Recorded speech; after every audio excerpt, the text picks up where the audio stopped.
गणेश नाईक भाजपच्या लाटेवर स्वार होऊन बोलतायत. त्यांनी पहिलं स्वतःचं आत्मचिंतन केलं पाहिजे.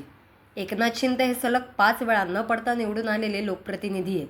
त्यांनी उठाव केला नसता आणि भाजप शिवसेना युती झाली नसती तर गणेश नाईक यांना मंत्रिपद मिळालं नसतं, अशी जोरदार टीका उद्योगमंत्री उदय सामंत यांनी मंत्री गणेश नाईक यांच्यावर केली.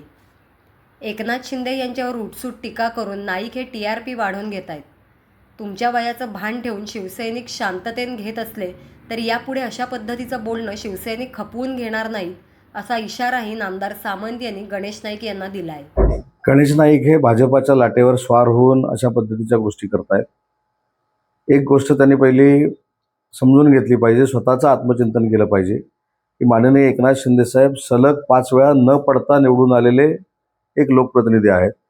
ते शिवसेना पक्ष म्हणजे वंदनीय बाळासाहेबांचा विचार पुढे नेत आहेत आणि त्यांच्या उपकारामुळं त्यांनी जर उठाव केला नसता आणि भाजप आणि शिवसेना अलायन्स झाली नसती तर गणेश नाईकांना मंत्रिपद देखील मिळालं नसतं. हे देखील भान गणेश नाईक साहेबांनी ठेवणं गरजेचं आहे.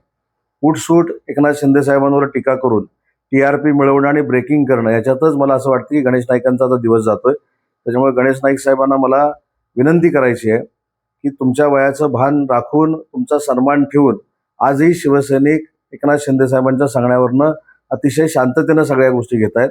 परंतु अशा पद्धतीनं बोलणं याच्या पुढे शिवसैनिक खपून घेणार नाहीत. ही भूमिका शिवसेना म्हणून आमची राहणार आहे.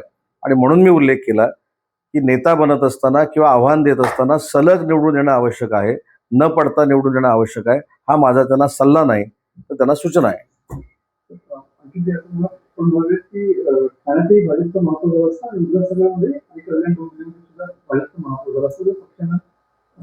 नाही, महापौर कुठं झाला असता कुठं नाही झाला असता नंतरचा प्रश्न आहे. पण माननीय एकनाथ शिंदे साहेबांनी उठाव केला नसता तर हे मंत्री झाले नसते, हे मात्र निश्चित आहे.